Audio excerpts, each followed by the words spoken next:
എല്ലാവർക്കും നമസ്കാരം. അപ്പൊ ഇന്നൊരു പുതിയ യാത്രയായിട്ട് ഇറങ്ങിയേക്കുവാണ്. കുറെ കാലത്തിന് ശേഷം, സമ്മർ ആയതിനു ശേഷം നമ്മുടെ അബ്ജോസ് ബ്രോയുടെ കൂടെ ഒന്ന് കൂടാൻ പറ്റിയൊരു അവസരമായിരുന്നു. അപ്പൊ ഇന്നലെ ഞങ്ങൾ കൂടിയതിന് ശേഷം ഏതായാലും സ്ഥലം പിടിക്കാന്ന് വെച്ച് ഇറങ്ങുവാണ്. നമ്മള് ജോസേട്ടനെ കാണാൻ പോയി. ജോസേട്ടന്റെ ടർബോ ജോസ് മാരകമായിരുന്നു. അപ്പൊ ഇന്ന് നമ്മൾ പോകാൻ പോകുന്ന സ്ഥലം എന്ന് പറഞ്ഞാൽ ബാത്തിലുള്ള സ്ഥലമല്ലേ? ബാത്തിനടുത്തുള്ള ഒരു സ്ഥലമാണ്. അപ്പൊ ഫോട്ടോയിലൊക്കെ കണ്ടിട്ടൊരു നമ്മുടെ സ്കോട്ട്ലൻഡിലൊക്കെ കാണുന്ന പോലത്തെ ഒരു വലിയൊരു എന്താ പറയാ, ഒരു ബ്രിഡ്ജാണോ അത്?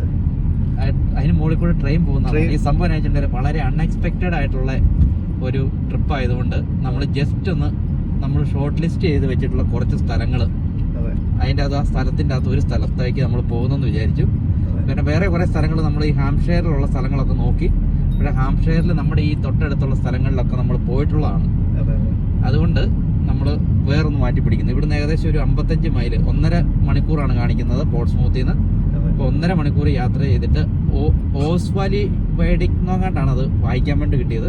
ആ സ്ഥലത്ത് നമ്മൾ പോകുന്നു. അവിടെ ഒന്നുമില്ല, പിന്നെ കാണാൻ വേണ്ടി അങ്ങനെ ഒന്നുമില്ല. ഇനി അവിടെ ചെന്ന് കഴിഞ്ഞിട്ടുണ്ടെങ്കിൽ നമുക്ക് എക്സ്പീരിയൻസ് ചെയ്യാൻ വേണ്ടി പറ്റുള്ളൂ.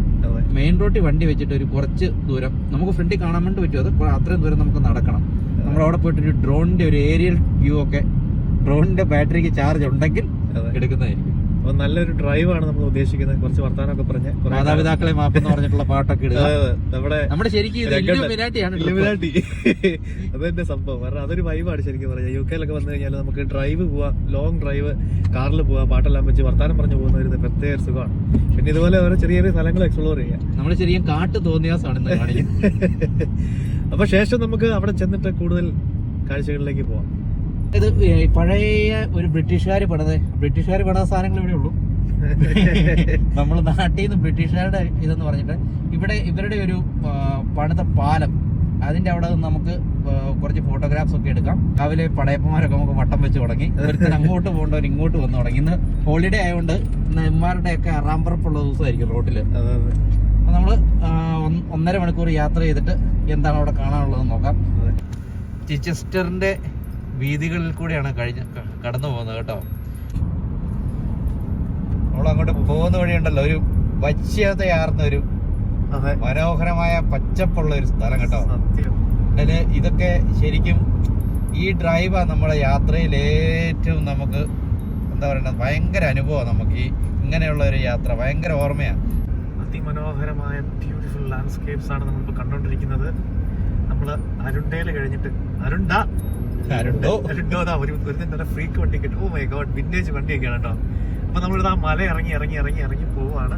ഒരു രക്ഷയില്ലാത്ത വ്യൂ ആണ് മാൻ, ഒരു രക്ഷയില്ല കേട്ടോ. കാരണം നമ്മള് ശരിക്കും ഒരു പക്ക ഗ്രാമപ്രദേശത്തിലെ നാട്ടുമ്പുറത്തെ വഴികൾ പോലെയാണ് നമ്മൾ ഇതുവരെ സഞ്ചരിച്ച് വന്ന മൊത്തം റൂട്ടും വഴികളാണ്. നമുക്ക് കുറെ കിലോമീറ്ററുകളായി കേട്ടോ നമുക്ക് ഈ കൂട്ട് വഴി കിട്ടാൻ തുടങ്ങിയിട്ട്.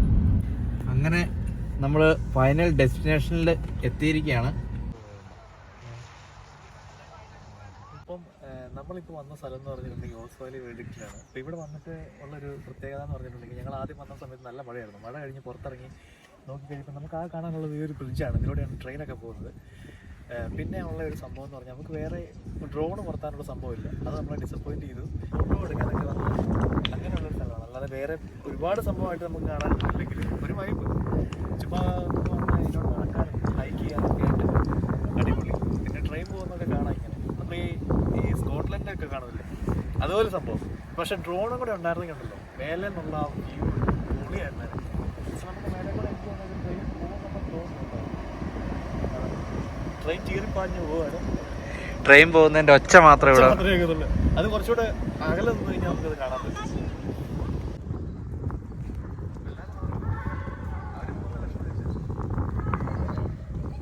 ശരിക്കും പറഞ്ഞു കഴിഞ്ഞാൽ ഞങ്ങൾ ഇതിൻ്റെ ഉള്ളിലേക്ക് വന്നപ്പോഴാണ് വേറൊരു ലെവലിലുള്ളൊരു വ്യൂ കാണുന്നത്. അതായത് നമുക്ക് ഈ ബ്രിഡ്ജിൻ്റെ അടിയിൽ കൂടെ നമുക്ക് ഇങ്ങനെ കയറി നിന്നിട്ട് അടിപൊളി രസമാണ് കേട്ടോ. ഒരു മെട്രിക്സ് പോലെ ഇങ്ങനെ കിടക്കുകയാണ് ഉള്ളിലേക്ക്. ഒരേ ഇതിൽ ആൾക്കാർക്ക് ഫോട്ടോ എടുക്കാനും ഒക്കെ ആയിട്ട് നല്ല സ്പോട്ട് പിള്ളേരൊക്കെ ഇവിടെ വലിഞ്ഞ് കയറി കളിക്കുന്നൊക്കെ ഉണ്ട്. ഇങ്ങനെ കിടക്കുകയാണ് അവിടെ.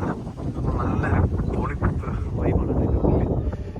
അപ്പോൾ നമ്മളെ വ്ളോഗിന് വിരാമമായി. നമ്മളിപ്പോൾ അതിൻ്റെ ഉള്ളിലെല്ലാം കയറിയിട്ട് എന്താ പറയുക, ഒരു മെട്രിക്സ് പോലെയാണ് ശരിക്കും പറഞ്ഞു കഴിഞ്ഞാൽ. അതിൻ്റെ ഉള്ളിൽ കൂടെ ഇങ്ങനെ ഓരോരോ പില്ലേഴ്സ് ഉണ്ടല്ലോ, പില്ലേഴ്സിന് നടുക്കൂടെ ഒരു ഹോള് പോലെ ഉണ്ടല്ലോ. നമുക്കിങ്ങനെ നോക്കി കഴിയുമ്പോഴത്തേക്ക് ഇങ്ങനെ ഒരേപോലെ ഭയങ്കര രസമാണ്. അത് അതിൻ്റെ ഒരു അറേഞ്ച്മെൻറ്റും കാര്യങ്ങളും. അവിടെ നല്ല ഫോട്ടോ എടുക്കാൻ പറ്റില്ല. അപ്പം ഞങ്ങൾ വിചാരിച്ചു അകലേന്ന് കാണുമ്പോൾ ഈ ബ്രിഡ്ജ് മാത്രമേ ഉള്ളല്ലോ, ഇത്രയും കാണാനുണ്ടല്ലോ എന്ന് വെച്ചാൽ അകത്ത് നിന്ന് കഴിഞ്ഞപ്പോൾ നല്ല വേറൊരു ലോകം, നല്ല ഫോട്ടോ എടുക്കാൻ ഒരുപാട് പിള്ളേരൊക്കെ അവിടെ നിന്ന് കളിക്കുന്നുണ്ട്. അപ്പം നല്ല മനോഹരമായ ദൃശ്യങ്ങളൊക്കെ ആസ്വദിച്ച് ഞങ്ങൾ തിരിക്കുകയാണ്. അപ്പം നല്ല ലാൻഡ്സ്കേപ്പിന്റെ ഈ ഒരു ബാക്ക്ഗ്രൗണ്ടിൽ നിന്നുകൊണ്ട് എല്ലാവർക്കും ബൈ. വീണ്ടും മറ്റൊരു വ്ളോഗുമായി എബി ജോസ് ബ്രോയുടെ കൂടെ കാണാം. അതുവരേക്കും ബൈ.